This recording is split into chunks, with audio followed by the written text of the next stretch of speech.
आज महाराष्ट्रात जे काय सध्या वातावरण आहे,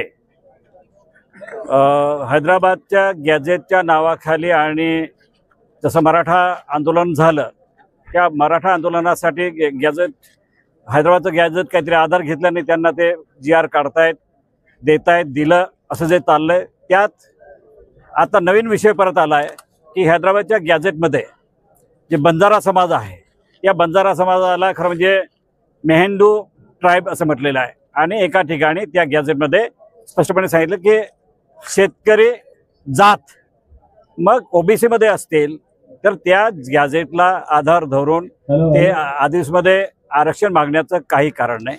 आणि मी सुरुवातीला माझ्या भाषणामध्ये बोललो तसं 1963 पासून बंजारा समाजाचे महाराष्ट्राचे मुख्यमंत्री वसंतराव नाईक हे होते। 11 वर्षात ते करू शकले नाही। त्यानंतर गोपीनाथ मुंडे साहेब विरोधी पक्षात नेता होते, सगळं केंद्रात त्यांचं सरकार होतं। केंद्र सरकार कधीही हा कायदा पास करू शकले असते।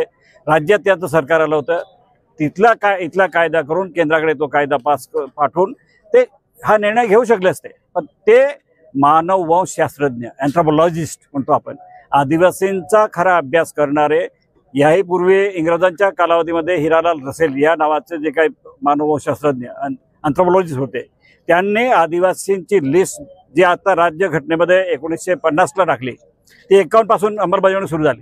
1956ला त्याच्यात अमेंडमेंट आली, 76 मध्ये अमेंडमेंट आली आणि ती 76च्या अमेंडमेंट जी आली तिथूनच बोगसवाल्यांचा सुरुवात सुरू झाला। आणि मी पुण्यात शिकत असताना मेडिकल कॉलेजला 14 ज्या जागा आदिवासींच्या होत्या त्या ठिकाणी 13 बोगस आढळले 80-81 मध्ये। आणि तिथेच आम्ही पुण्याला विद्यार्थी संघटनेच्या वतीने केस दाखल केली, ती केस आम्ही जिंकलो। आणि त्यानंतर हा सिलसिला सुरूच आहे, विद्यार्थी संघटना असेल आणि सामाजिक संघटना असेल।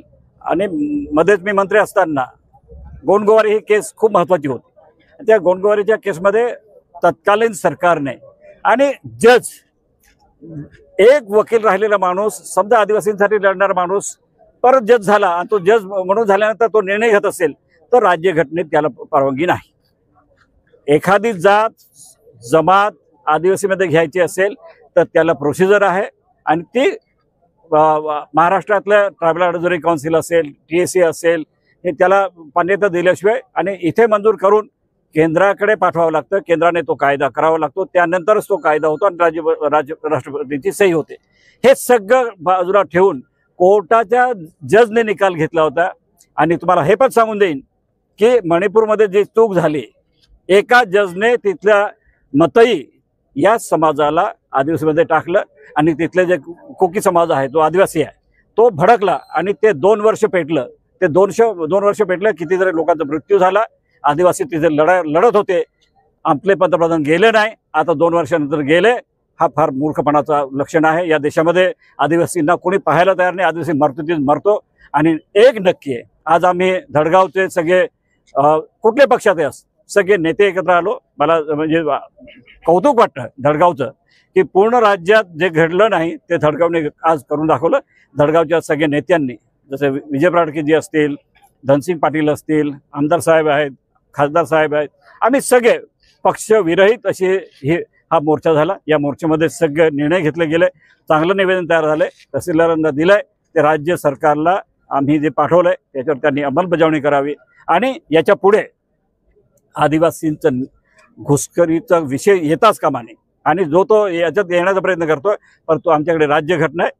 पूर्वी झालं ते झालं, 2 लाखाच्या जवळपास कर्मचारी बोगस आहे आणि अगदी लाखोने काय म्हणतो हजारोने डॉक्टर इंजिनियर झालेत, MD होऊन बाहेर पडलेत।